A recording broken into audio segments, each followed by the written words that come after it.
देख पालकी जिस दुल्हन की, बहक गया हर एक बाराती, जिसके द्वार उठेगा घूंघट, जाने उस पर क्या बीतेगी। एक बार सपने में छूकर तन मन चंदन वन कर डाला, जो हर रोज छुआ जाएगा उस पागल पर क्या बीतेगी। जगपाल सिंह सरोज साहब की ये पंक्तियाँ इनकी खूबसूरती और अदाओं पर बिल्कुल सटीक बैठती हैं। इतनी आकर्षक और दिल चुरा लेने वाली चितवन थी कि पहली ही नज़र में दीवाना बना ले। पर्दे पर बेहद बातूनी और बोल्ड, लेकिन व्यक्तिगत जीवन में एक अंतर्मुखी स्वभाव की लड़की थी। एक अलग ही सम्मोहन क्षमता थी उनके व्यक्तित्व में।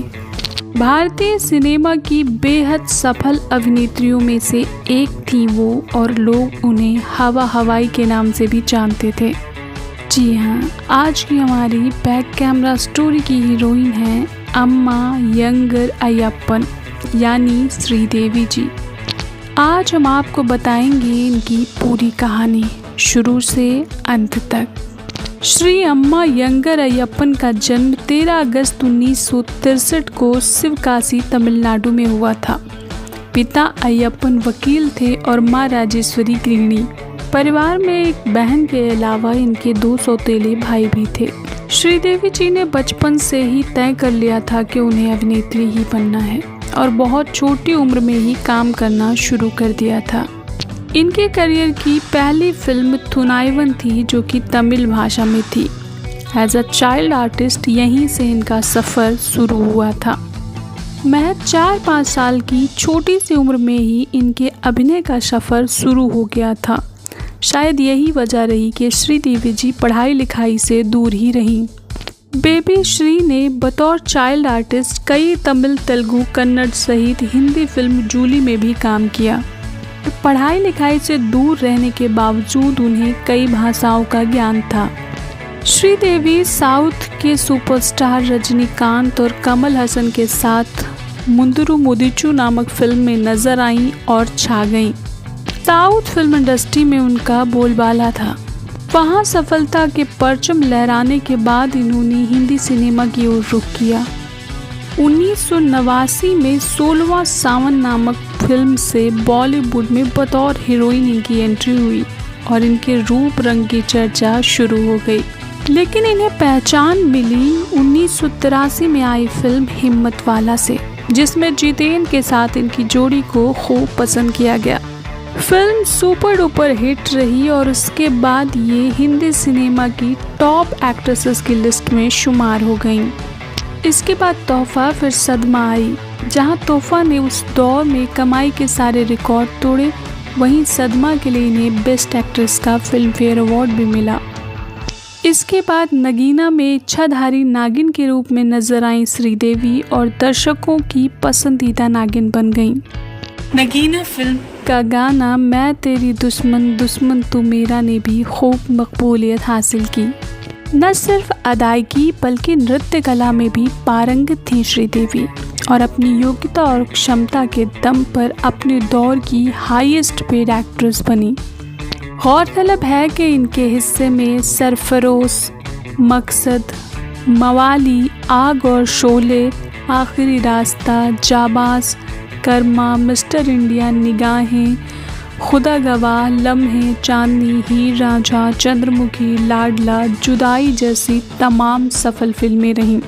वैसे तो श्रीदेवी ने अनगिनत फिल्मों में काम किया, कई तरह के किरदार निभाए और हर किरदार में दर्शकों को बांधने में सफल रहीं। हिंदी सिनेमा की इस महिला सुपरस्टार ने अपने दौर के तमाम दिग्गज अभिनेताओं के साथ फिल्में की, लेकिन उन्हीं में से एक शानदार अभिनेता मिथुन चक्रवर्ती के साथ इनके अफेयर की खबरें जोर पकड़ने लगी। यहाँ तक कि गुपचुप शादी कर लेने की अफवाह भी उड़ने लगी, जिसका असर मिथुन की शादीशुदा जिंदगी पर ऐसा पड़ा कि उन्हें प्रेस कॉन्फ्रेंस बुलाकर इसकी सफाई देनी पड़ी, जिससे उनका घर टूटने से बच जाए।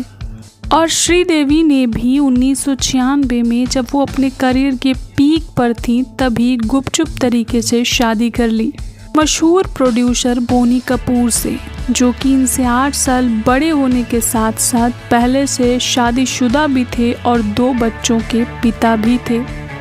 इस शादी में कई विवादास्पद बातें भी सामने आईं। बोनी कपूर की पहली पत्नी मोना कपूर थी और इनके बेटे अर्जुन कपूर और बेटी अंशुला कपूर हैं। मोना जी को पति की शादी से गहरी ठेस पहुंची थी, लेकिन उन्होंने अपने बच्चों पर कभी भी पाबंदी नहीं लगाई पिता से मिलने जुलने पर। हालांकि वो वक्त उनके और उनके बच्चों के लिए काफ़ी संघर्ष भरा रहा। मोना जी के बारे में और जानकारी एक विशेष वीडियो में डिटेल के साथ देंगे हम आपको। आइए हम लौटते हैं श्रीदेवी जी पर। शादी के बाद श्रीदेवी ने फिल्मों से किनारा कर लिया। कई सालों तक वो दूर ही रहीं। इसी बीच वो 2 बेटियों जानवी कपूर और खुशी कपूर की मां भी बनी और अपना पूरा वक्त अपने परिवार और बच्चों को देने लगी। जानवी भी एक सफल अभिनेत्री हैं और खुशी ने भी बॉलीवुड में एंट्री कर ली है। हालांकि इनकी वापसी 2004 में टीवी सीरियल मालिनी अय्यर से हुई, जिससे इनकी चर्चा फिर से होने लगी और फिल्मों में इनका कमबैक 2012 में आई फिल्म इंग्लिश विंग्लिश से हुआ। एक बार फिर इन्होंने दर्शकों का मन मोह लिया। सबको लगने लगा कि एक बार फिर वो एंटरटेनमेंट इंडस्ट्री में धमाल मचाने वाली हैं। 2013 में इन्हें पद्मश्री से भी सम्मानित किया गया और फिर 2017 में एक मजबूत मां के किरदार में नजर आई ये फिल्म मॉम में, और यही इनकी आखिरी फिल्म रही। सब कुछ अच्छा चल रहा था कि अचानक एक खबर आई और हर तरफ खलबली मच गई। पहले तो लोगों ने सोचा कि ये अफवाह है, ऐसा कैसे हो सकता है, लेकिन बाद में उस खबर की पुष्टि हुई और पता चला कि श्रीदेवी जी ने हम सबको अलविदा बोल दिया है।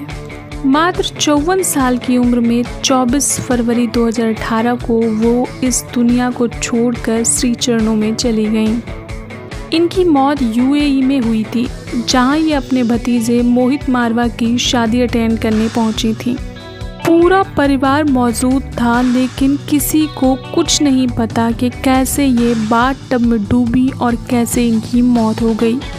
हालांकि इनके चाहने वालों ने इनकी मौत पर तमाम सवाल खड़े किए और आज दिन तक इनकी मौत एक रहस्य बनी हुई है। 1967 से 1997 तक लगातार काम किया श्रीदेवी ने और लोगों के दिलों में अपनी एक ख़ास जगह बना ली। शायद उसी ख़ास जगह की वजह से लोग इनकी मौत पर बहुत दुखी हुए और भड़के भी, लेकिन कोई क्या कर सकता है। प्रभु की इच्छा के आगे कोई कुछ भी नहीं कर सकता। श्रीदेवी जी अपने पीछे बहुत सारी यादें और बहुत सारी कामयाब फिल्में छोड़ गईं। हिंदी सिनेमा और सिने प्रेमी हमेशा इनको याद करते रहेंगे। तो दोस्तों, ये थी हमारी प्यारी श्रीदेवी जी की कहानी। ऐसी ही इंटरेस्टिंग और मोटिवेशनल स्टोरीज सुनने और जानने के लिए जुड़े रहिए बैक कैमरा स्टोरीज के साथ। Bye bye, love you.